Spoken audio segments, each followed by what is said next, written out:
One of the best ways to grow your own audience is I guest on other shows. And that is one of the best ways for you to grow a show and build your personal brand and get noticed. What made you feel that this could work? And on top of that, what made you go all in podcast? First thing I would say is Meet Robert Hanna, the founder of KC Partners and host of the Legally Speaking podcast, a globally top-ranked legal recruiter, podcaster, and community builder. Robert is redefining legal conversations through career insights, innovation, and inspiring interviews. He is on a mission to transform legal futures and build a collaborative global legal community. I see podcasts as a valuable asset. If you have a vehicle that is capturing attention with a very engaged niche audience, that is hyper valuable. Podcast is no longer enough. You need to build a community. You have a list of tools that you can use to do that. We've already broken that down. Building that community is an important part of what you're doing right now. Can you tell us a bit more about that? Rob, you have a particularly interesting one. So please tell us your podcast story. Yeah, so I host the Legally Speaking podcast, which is sponsored by an organization called Clio. We are focused all around legal careers and the future of law. And the show started in 2019 with just myself and a microphone and has grown to the present day to be the number one podcast for law in the UK. And we're kind of top ranked 1% show in 6,500 cities, sponsored by a $3.5 billion tech unicorn business, and really striving to continue to deliver high quality content for our legal community all around legal careers, legal technology, and where the future of law is going. Why did you start it? So I also have a legal recruiting business, and I set that up in 2016.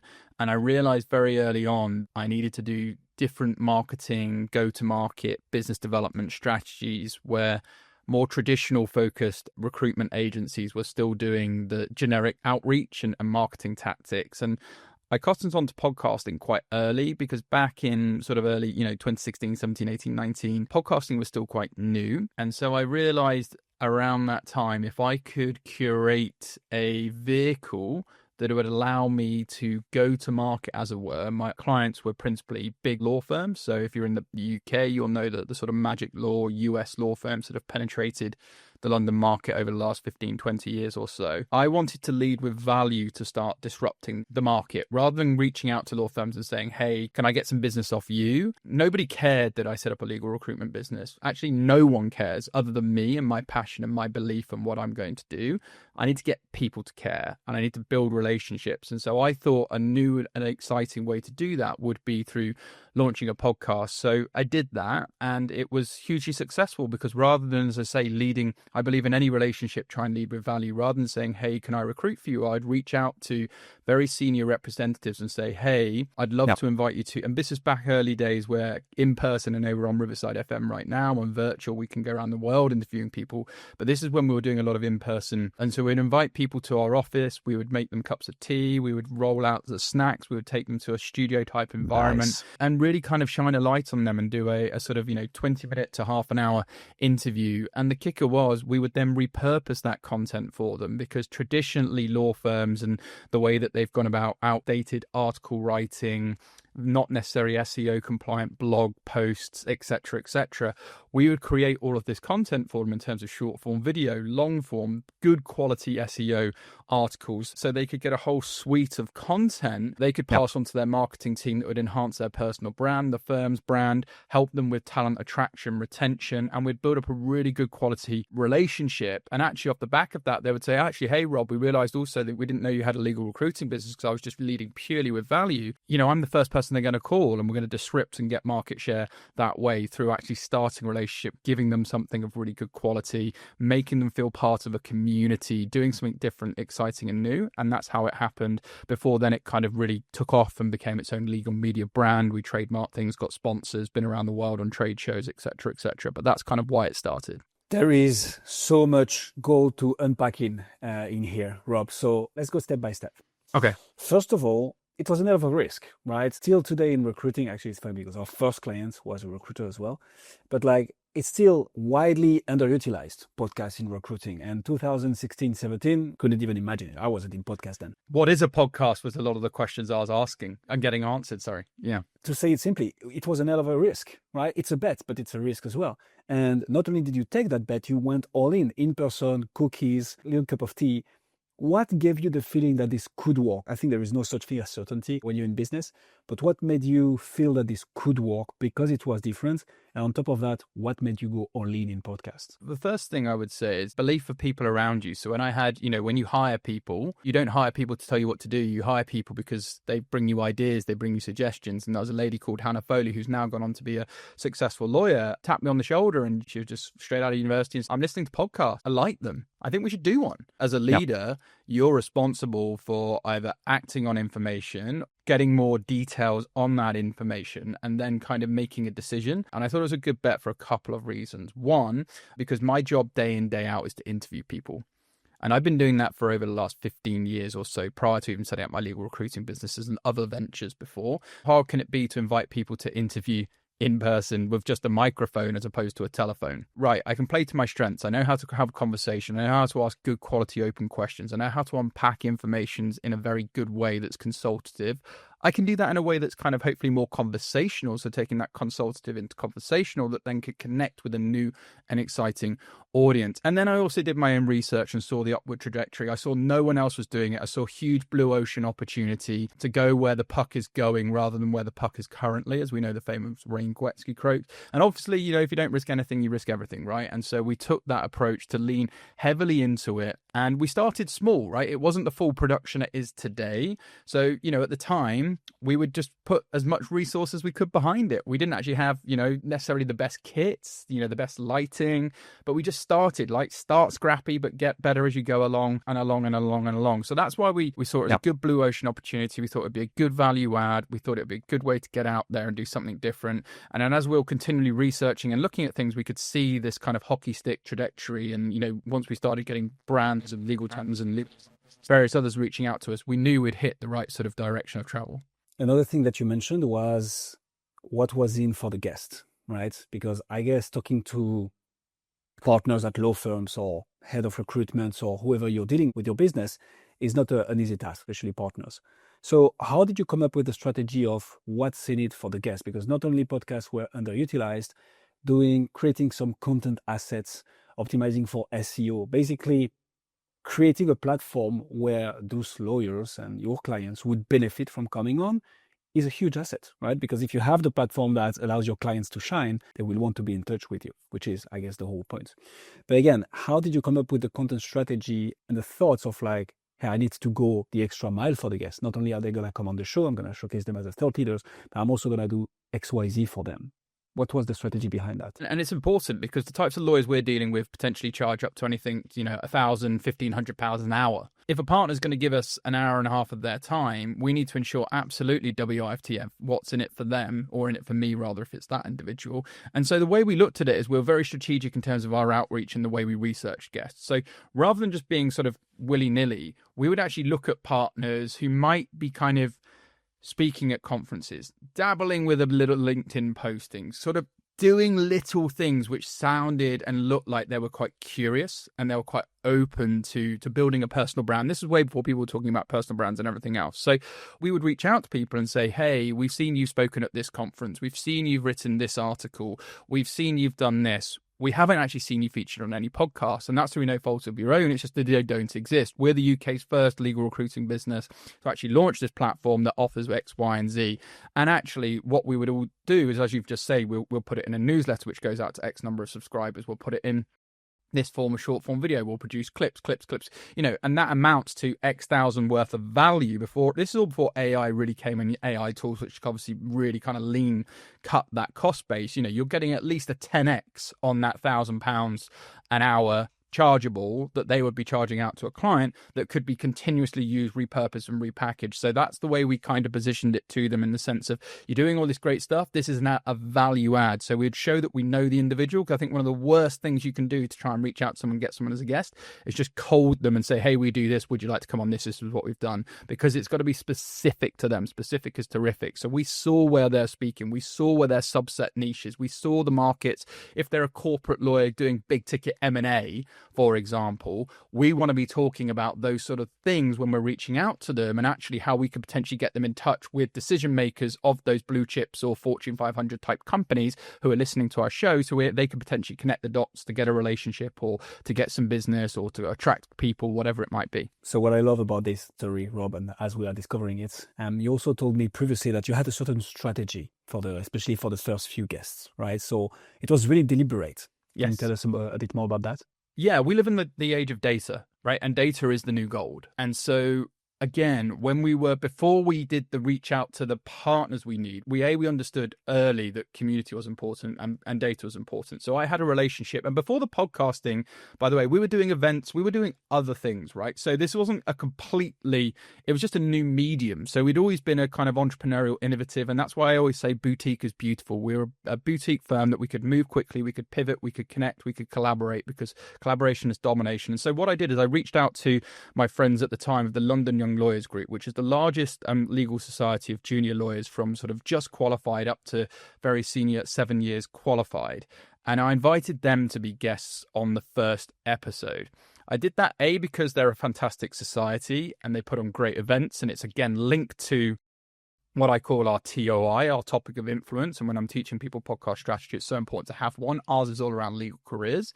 And I also knew that if we gave them the red carpet experience, and this was the first time they've been on a podcast, we got photos, videos, etc., they're going to want to share that with their community. And they had a database of thousands of people. So we would release the first episode and they would share it with their community. They would put it into their newsletter, because that society and organization has been going on for many, many years before my organization even exists. So what we can do with episode 1 is, through a strategic guest invite, we can then bounce their audience into our community from day one. So we're already acquiring new data. We're acquiring new audience off the back of using that society, that group, to get us off the ground. So then when we go and continue to build to other people, it's like, hey, we've done it with this society. We've already got this traction. We're already doing this, and this. You're already kind of getting momentum and being able to move forward. So yeah, we were very strategic about what we did in terms of the first few guests to really hijack audience to grow fast. But the thing that I can't help but think is, for somebody starting in podcast, right, who doesn't necessarily know all the tips and tricks to get a podcast up and running and to do well,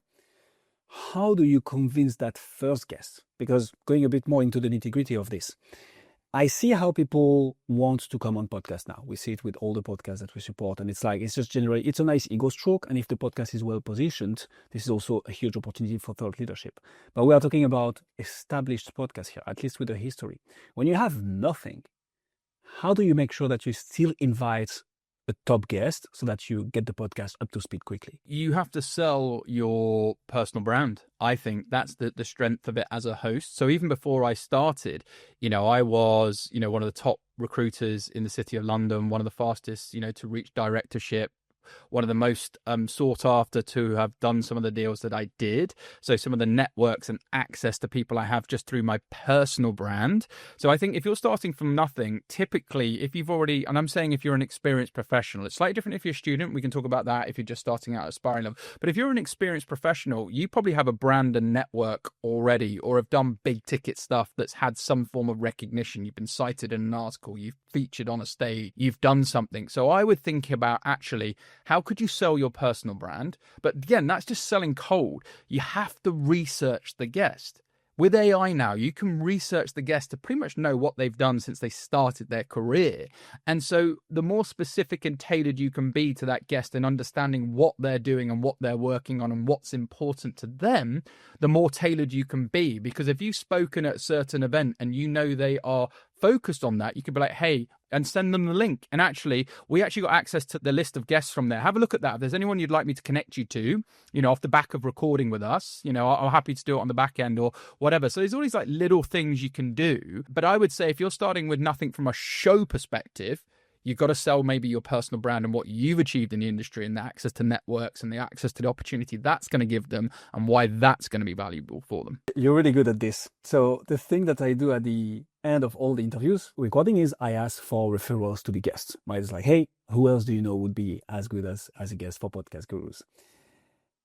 What you just mentioned here of getting them to access your list of contacts, like, hey, here are all the interviews of people I've done in the same industry as you, literally. let me know if you want me to introduce you to anybody. It's such, going back to your point around leading with value, so value driven, especially in a world now where it's harder and harder to build trust and to gain trust, especially online.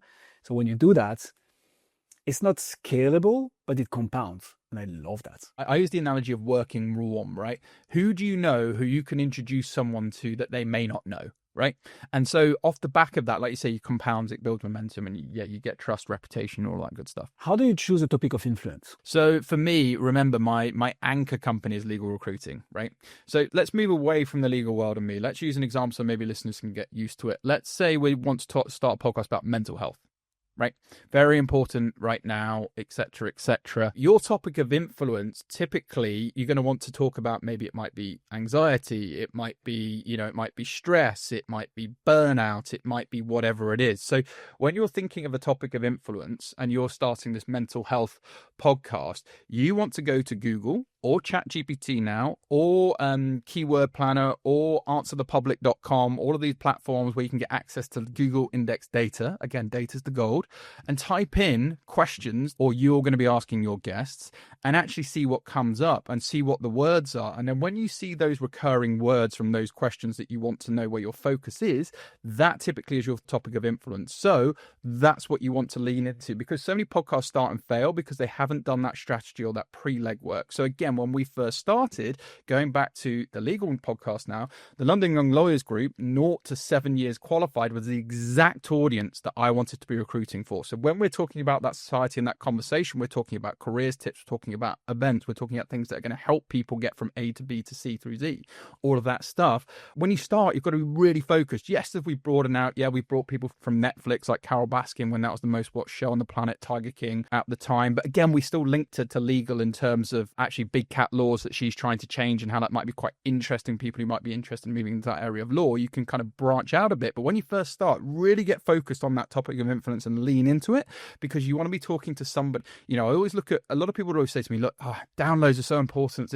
I actually think the key metric for any successful podcast is the percentage of time people listen to your show. That's what sponsors are interested in. Like, I don't care if you have 10 people, but 10 people listen each week for 37 minutes. You quantify that amount of time those 10 people are listening for 37 weeks. That's a lot of them learning that brand, building up trust, learning them, hitting that mid-roll shout out or end-roll shout out or that pre-roll shout out. That's a lot of ways that they're probably then going to convert into a customer, or definitely a high-value referrer or something. So I think if you can get that topic of influence high, then people are going to stick and actually listen to your whole episodes, which again, if you've got that good level of jurisdiction where people are listening, the brands are going to want to talk to you because they know that you've actually got a key message that people want to listen to. So they're going to want to reach out to you. What I love about your explanation is that it shows, if you want to have a widely successful podcast, which is your case, and we're going to get back to a few elements of this, is you have to think this through.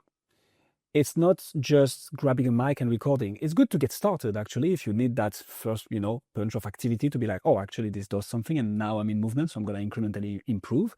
But it's also super important, especially in B2B when there are higher stakes, right? To do your homework, to properly strategize, to make sure that the plan is solid, and then execute properly on this plan is super, super important. We're going to get back to the whole sponsorship aspect of your podcast and where it is at now. I'm also interested in, when you first started this podcast, so in the first few months, first few years, what was the impact for your business? Can you talk us a little bit about that? Yeah.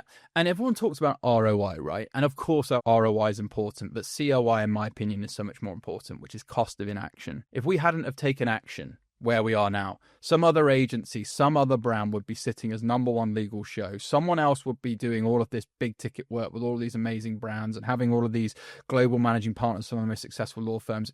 We wouldn't be there, right? So the main thing for anyone sat here listening, if you're getting any ounce of inspiration to do something, may not even be a podcast, but say it's something, go and do it, because honestly, you don't want to look back and regret not doing it.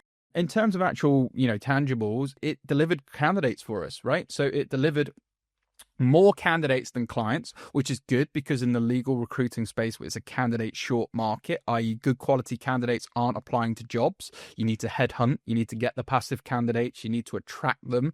And so through thought leadership content, we would attract good quality candidates that would then go on to be placements for the organization. And for us, because we tend to do the City of London placement, salaries are start from 6 figures upwards. We could, just from one deal, from one candidate placement, that could potentially generate anywhere between 20 to 40,000 pounds worth of fees, which again is like a 25x when you're first starting return on investment for a podcast, when you're just literally a microphone and you're just putting things out and you haven't got the production, the editorial team, etc., etc. So within like the first year, we had already had like a 20x return on investment because our lean cost base was so lean. We didn't have all the resources we did today. But obviously you want to keep reinvesting, right? You want to reinvest.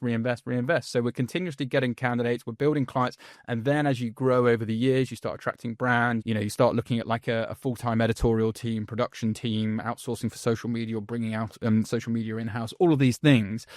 You're able to invest more and more, and you can kind of build that momentum, and that's what's happened, and we've gradually grown as a result of it. Can you talk to me a bit about Clio? What is that? So Clio are the world's largest cloud-based legal technology company. They're number 40, they're definitely within the top 50 Cloud 100 Fortune Forbes organizations for 2 years running. They broke history last year with a $900 million raise to become, as I say, the world's largest legal technology company, but with a $3 billion valuation. They're headquartered out of Canada, all over the world, and growing very aggressively. I could very much see them definitely hitting the top 10. And when we talk about that Cloud 100, that's, you've got OpenAI, ChatGPT number 1. And so, they're not far off that. And considering it's a legal tech and how niche that business is, that's exciting. So they are definitely on a very high growth drive. And we were very fortunate to have partnered with them exclusively over here in the UK since 2021. And, just sort of earlier this year, as of this year, we signed a 2-year deal with them, which, was very significant and made waves in the podcasting world, and even more so in the legal world. Why did they choose you? I think they understood what we were trying to do. So the mission is to transform the legal experience for all. Our mission is to inspire legal minds and transform legal futures. And so, of course, they have a very focused legal technology angle. And of course, our show was always going to move more into legal technology, artificial intelligence, how that's working. But they also understood that actually I have access to a great network and community that I've been building through my personal brand, but also through my legal recruiting business. And this is a tip for anyone if you're looking for sponsors. Again, remember I said before that, if you get the right copy of influence, then brands are going to want to talk to you. Well, with my organization, the legal recruiting business, Clio want to speak to big law firms. They've just done an acquisition to move into big law legal technology for case management practice. They want to kind of do business mid-market law firms. We recruit for mid-market law firms. And we also do some little bits of recruitment for the small market as well, which is where they've been predominantly focused. So I knew, again, researching the sponsor, that they were going to be moving into big law. They were going to be moving into sort of big ticket acquisitions and doing exciting things. So I thought I could be doubly valuable, not just in terms of the podcast, but through my legal recruiting business. And as a result of that, it's moved into a partnership where I will I'll speak at events for them. I'll moderate events. I'm actually moderating an event for them this week, which is the AI summit that they're hosting. I would recommend a lot of speakers within my network. So you become a key person of influence, as you like, as an extension of their brand. So I think they'd seen what we've been doing. They'd liked what we were doing. And I think they could see the growth that we would be on. And I do say with their help over the last few years, obviously we've been able to 10x the show and get all the accolades that we've had, because we've turned it into not just a sponsorship, but a true partnership as well, where we collaborate on events. We do lots of other things. And I think that's the key. It's understanding what you want. And for us, that's why we're very selective in terms of who we're going to sponsor with. Because law firms are my clients in terms of the recruiting world. It needs to be a reputable, recognizable, because it's a regulated industry. They want to validate it. And Clio work with a lot of the top organizations, but also the major outlets within law.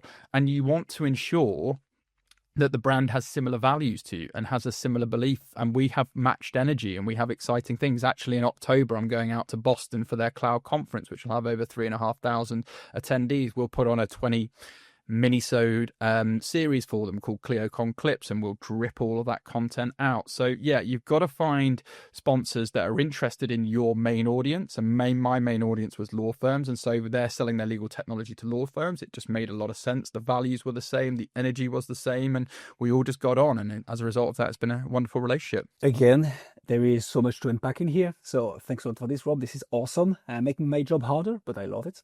So this seems to go a bit beyond podcasts, right? Makes me think almost more as an influencer contract than a podcast sponsorship contract. Can you elaborate a bit on this? Is that deliberate? Did it come after the sponsorship deal was signed and you were like, yeah, actually, it also makes sense to, host a panel discussion on their behalf? Like, how did this all come together to become what it is now for like a 2 years contract?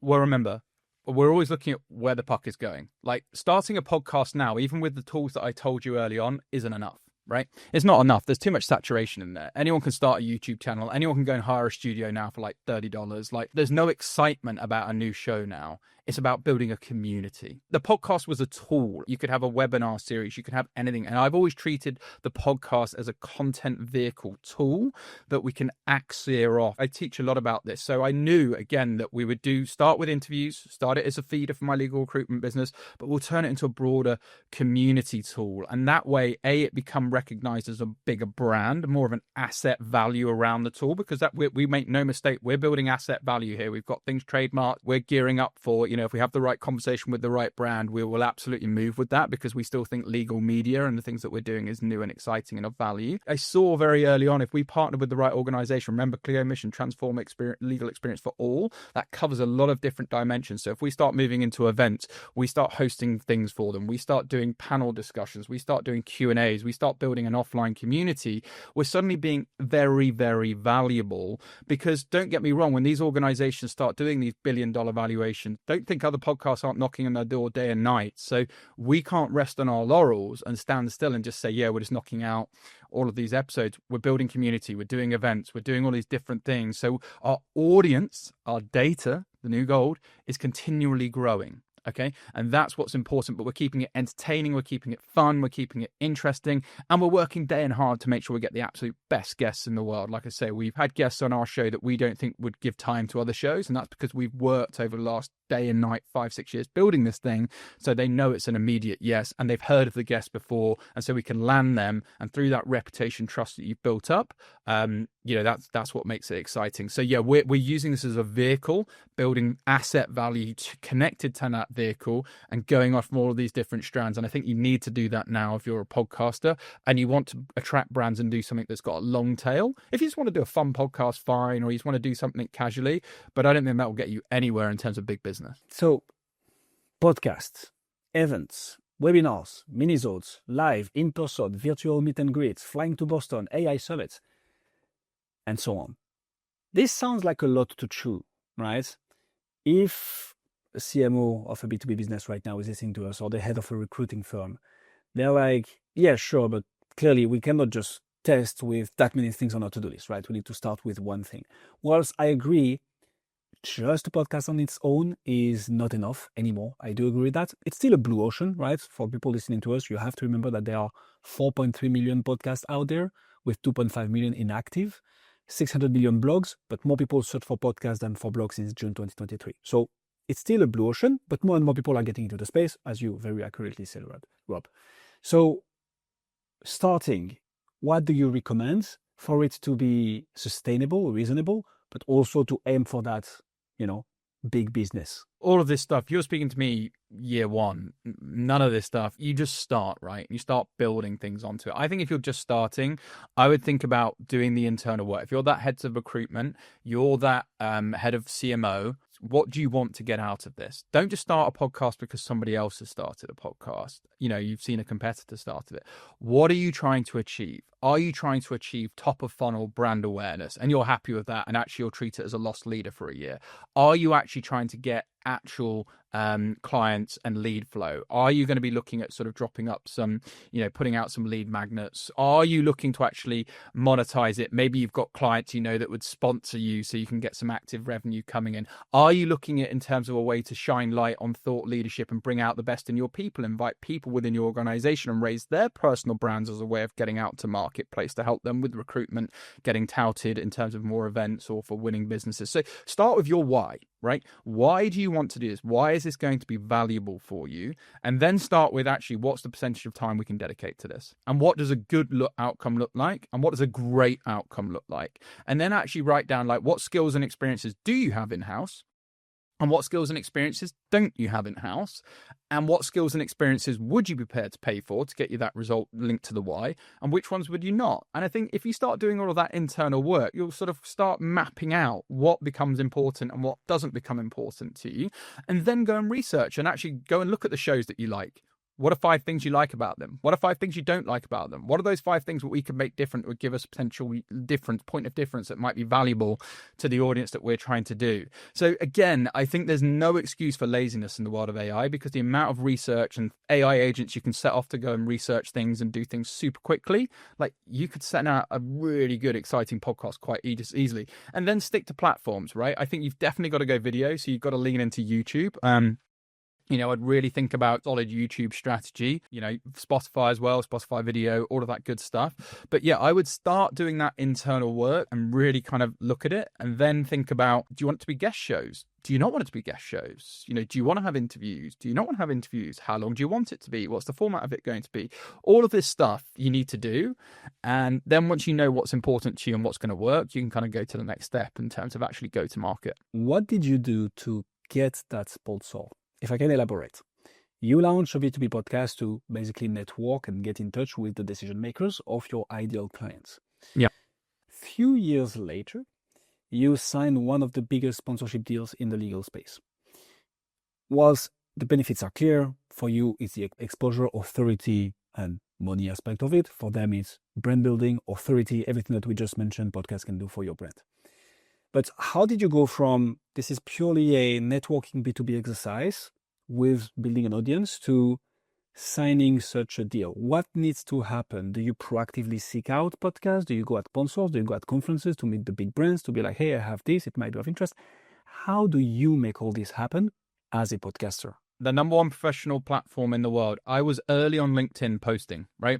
When people were still treating it as, and bear in mind I was a recruiter, still as a job function CV, I saw LinkedIn. So I'm a LinkedIn top voice. I'm the most followed legal recruiter in the world. I've been invited to LinkedIn's head offices multiple times. I've been on the LinkedIn Creator Accelerator program. I've done LinkedIn Lives and LinkedIn audios with the likes of Gary Vaynerchuk and some of the most other exciting people in and around the world of law and broader industries. I got busy on LinkedIn. And the good thing about LinkedIn when you're in the B2B world is people are watching. Even if they're not engaging, even if they're not liking, you're building up authority, you're building trust. So we were putting out our content, again, very early days when people weren't putting podcasts out. It's only been the last 2 or 3 years we've seen competitors like, oh, we did that. They start cottoning on because, again, they got stuck in the COI, that cost of inaction, whereas we moved early. And so LinkedIn, we got really busy. I was building my personal brand. I think your personal brand is your biggest asset in a boom market. It's your biggest asset in a downturn.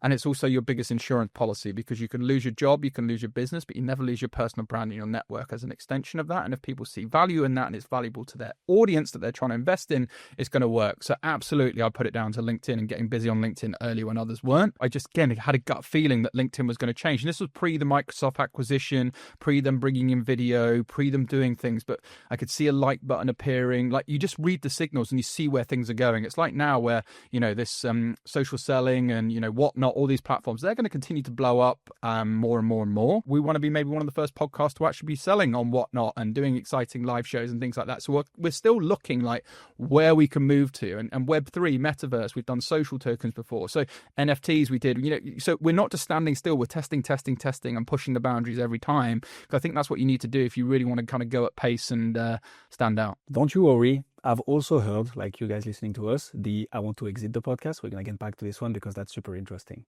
To stay on what did you do to get them? So the feeling that I have, and that's going to be a bit of a curveball here, Rob, I apologize for this. You seem to have been at the right place at the right time. There is definitely a huge benefit at being the first at something, right? And of course, this means you have an approach of things, which is you hate COI and you're going to take risks, test, and some things are not going to lead to stuff, right? The amount of tests that we've done for our own company that haven't been successful, but you only need to be right one time, right? Once or twice in your career, big swing, and you actually grow something big. In your case, you've been there at the right time in the podcast space, it seems. You've been there at the right time on LinkedIn as well. It's still possible to grow on LinkedIn, I believe it, but there is, like podcasts, much more people now, much more noise, right? Especially with all the amazing AI tools that allow you to publish content without even looking at it. So I'm curious to get your take on this. Right now, somebody starts a podcast in B2B with the same aspiration as you, right? And remember, guys, this is a multi-year plan, potentially a decade. Like, this is how long Robert has been going at it. But like, what's your advice? Like, what should we do? Wannabe podcasters do if they want to build something as good and as big in the B2B space? Maybe a strategy I haven't mentioned that might be helpful for people before they launched as well.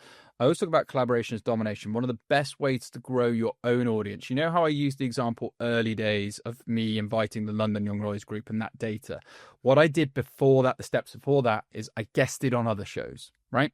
And that is one of the best ways for you to grow a show and build your personal brand and get noticed. So you want to ensure that you're going on other podcasts. Yes, because then you can sort of actually see how they do it, the questions they ask, their style, their flow, their marketing strategy, their outreach strategy, their follow-up strategy, their community plays, etc., etc., etc.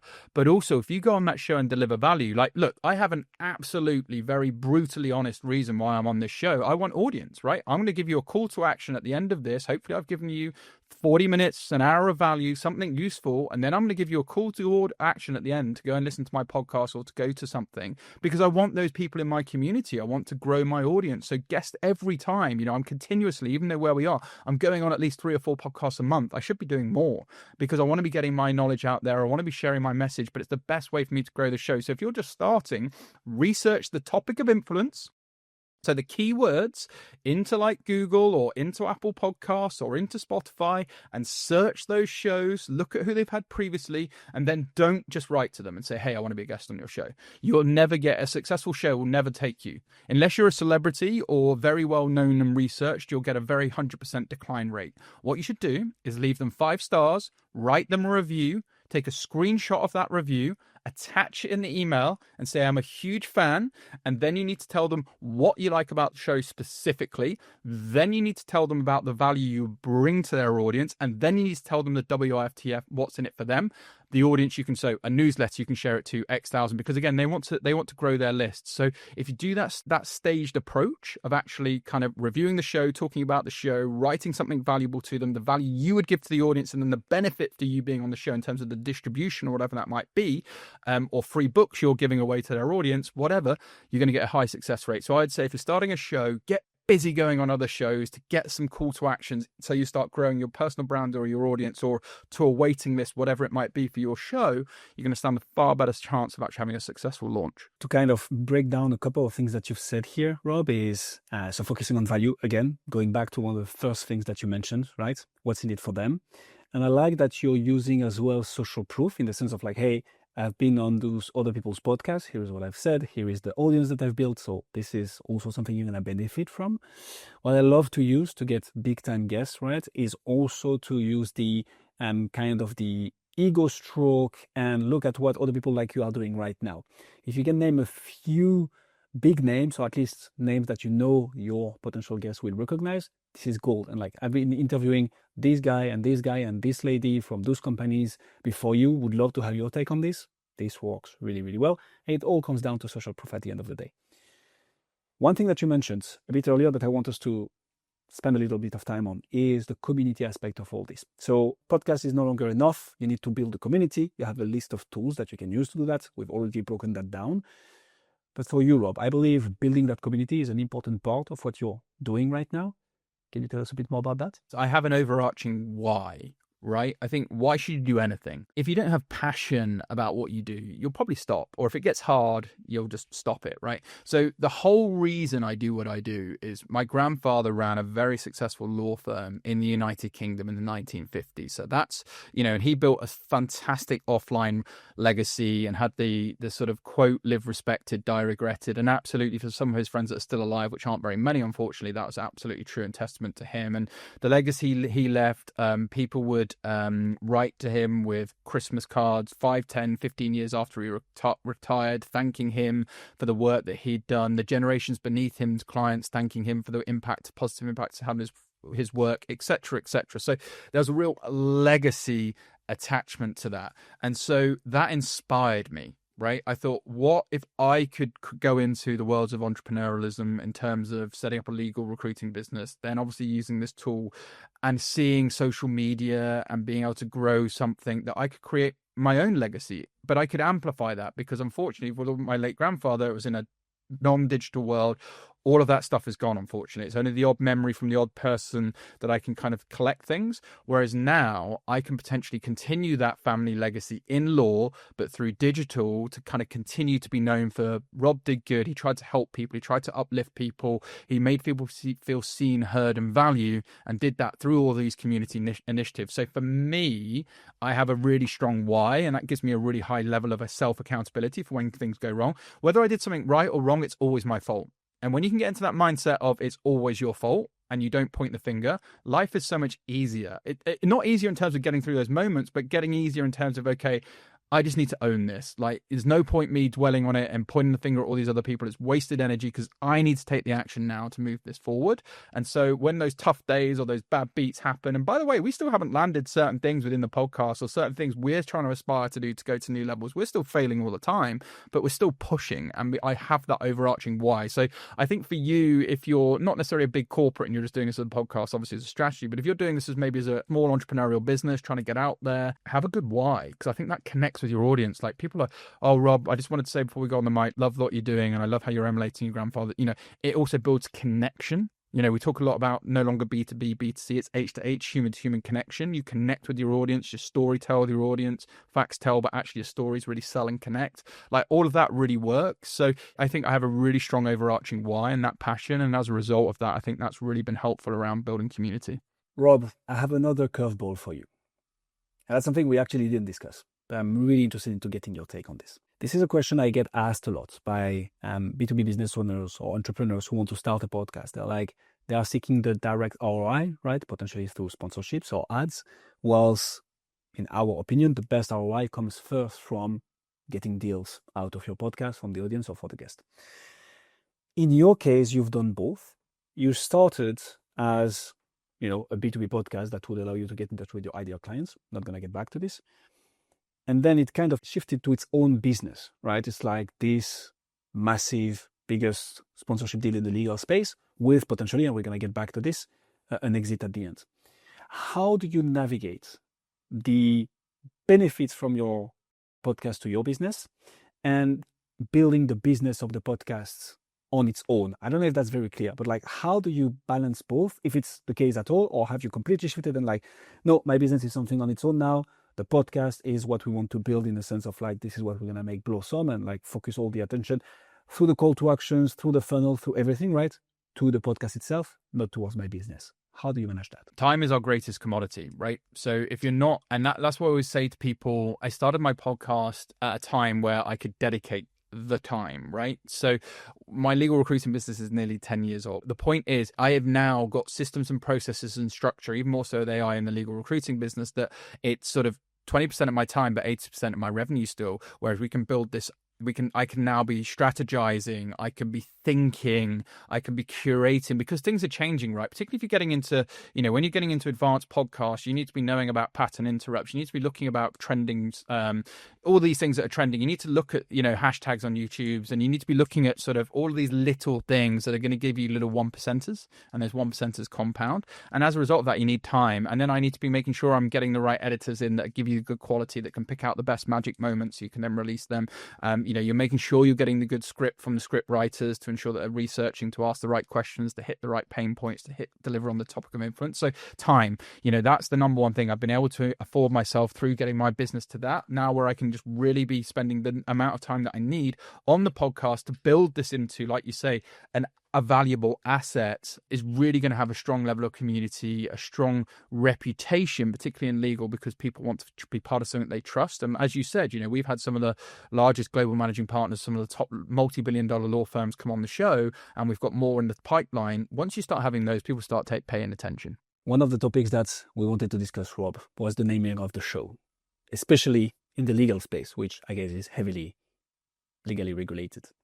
How did you come up with the name? How did you trademark it? How did all of those pieces come together? I think you can't underestimate the power of getting things trademarked, right? Because you could be building on quicksand right now. If you go and type your name in to podcast directories and someone else has already got your name, there's a potential worry there. So I think it's a form of asset value, but it's also a good form of defense. So I instructed lawyers, IP lawyers. I have the benefit of obviously being in the legal world, knowing the types of lawyers and good lawyers to instruct. So yeah, I think super helped me in terms of making sure that we kind of got things protected. And I don't think people talk enough about that because, content fueled society now with AI, somebody could easily go and say, research the Legally Speaking podcast hosted by Rob Hanna, do things X, Y, and Z, put a prompt in, create a strategy to get one even better, all of these things. And then suddenly they could potentially have, a roadmap to go out and do it, but they won't have our reputation. They won't have the trust. They won't have had the guests. They won't have had that brand equity that we've built up. They won't have the community. And don't think we're not doing that with other shows that are better at us from other industries, cross industries, and taking the lessons and learning and putting it into legal.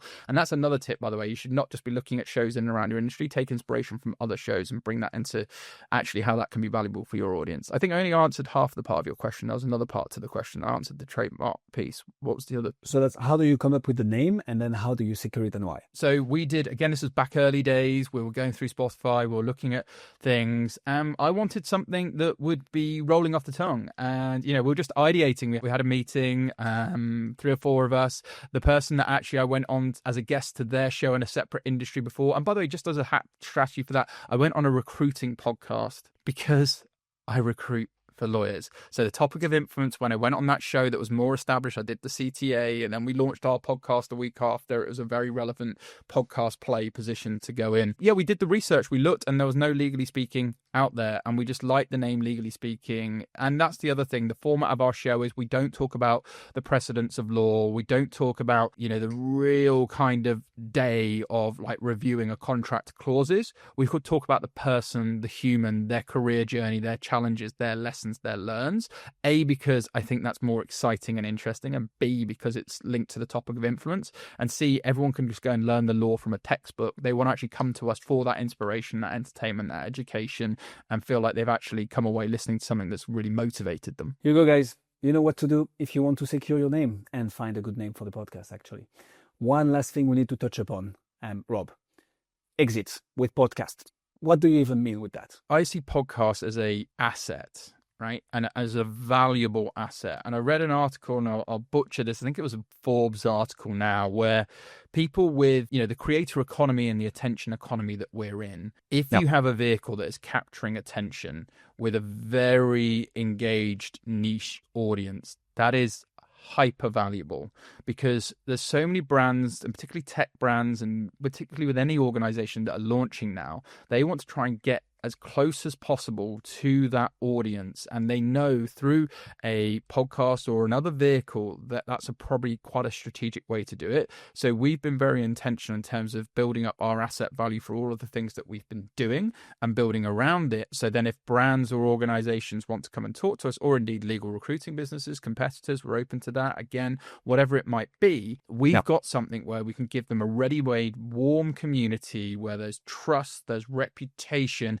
and there's also doors that could be opened very, very quickly. That is super valuable, and I think that's what's achievable. And we're not talking here about Joe Rogan, 100 million, whatever it was back in the day that sold his podcast. I'm talking about, B2B, B2C, professional services podcasting. These could be seriously strong multiples because organizations really do want a seat at the table. And so for me, that's something we're going to continue to build for. And it would also need to be in line with our legacy and our reputation and what we're looking for.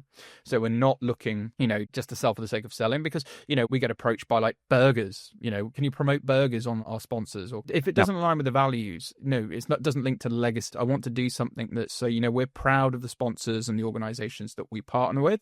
And in terms of us, whatever it might be in terms of an exit and how that might look out in terms of whether we do a phase out or we do a co-host or we do something exciting. Yeah, we want this Legally Speaking podcast to be the number one kind of media brand in the world. And so we'll continue building, and along the way, I'm sure we'll attract the right people that can help us double amplify that. Because I think a key message with podcasting is collaborate, find other brands, find other organizations, because the more you can get out into other organizations, sources of data, the bigger you can grow. There is a key man risk issue here though, right? Like in podcasts, literally the podcast is heavily associated with the host of this very podcast. How have you thought through this aspect when it's going to come to selling the show? We've trademarked the brand. So the intellectual property, like you can see today, I'm wearing t-shirts, the merchandise sales, the Legally Speaking podcast brand is its own brand in its own right. So, the events that we host, which is like, we did one called the Great Big Legal Offsite, and we do that with another organization. And, we've had Dragon's Den, Shark Tanks, investors as speakers through my networks we've invited onto that. So I think it's more about the content vehicle and the asset and that brand and the things connected to it that we have done that still own and have access to the data. Right? So the newsletters subscribers, to the podcast listeners, to the social media followers, to all of these things that we have on the back end. Yes, the personal brand absolutely carries weight. But I think if you start saying Legally Speaking podcast in the legal world, people have heard of the brand. And that's really, really important. And that's what we've been pushing very, very hard. We went for a whole rebrand, like even on the hex code for the colors, red, it links to legal. Like part of our rebrand when we actually went with the designers, it was very intentional in terms of we need this to be less about me as the host, which obviously it still is. And I'm pushing my own personal brand, kind of doing various other things as well. And actually, Legally Speaking podcast, so we have our set social media channels. We have a separate Discord community. Everything is separate from my personal brand. So there is asset value accrual there. So of course there would have to be a phase out or some stage, or if it was exciting enough and we really believed in whatever it might be, then we consider maybe going over with it anyway. But I think the key is build and trademark something that could be a carve out for that intellectual property. That's probably the best way to go about doing it. Rob, there is so much more I want to ask you, but we are constrained by time because time is of the essence. So who knows, maybe an episode 2 someday. There is Udemy, there is being invited as the only podcast to certain of the biggest conferences in the space, but that will be for another episode. If people want to find out more about you, find out more about what you do, where should they go? Yeah, connect with me on LinkedIn. It's Robert Hanna on LinkedIn. And to learn more about what I've discussed today a lot about the Legally Speaking podcast, go to legallyspeakingpodcast.com, scroll down to the bottom, sign up to our newsletter, and you can get updated on all the great stuff we're getting up to, which will involve a podcast and paddle tournament, be the first in the UK to take our show out to Dubai to do an exciting one for the legal community. And yes, looking forward to speaking at the Festival of Entrepreneurs in October, where we're going to be on stage with the likes of some of the Dragon's Den investors and Richard, who sold HomeServe for $4 billion. I'll be moderating with some of the other sharpest and brightest entrepreneurs in and around the world of law. And my podcast got me that seat at the table. Guillaume, thank you so much for today. Really enjoyed it. Love what you're doing. And yeah, we'd delighted to come back for session 2 sometime. This was an absolute podcast masterclass. So thank you so much, Rob, and speak to you soon. Take care.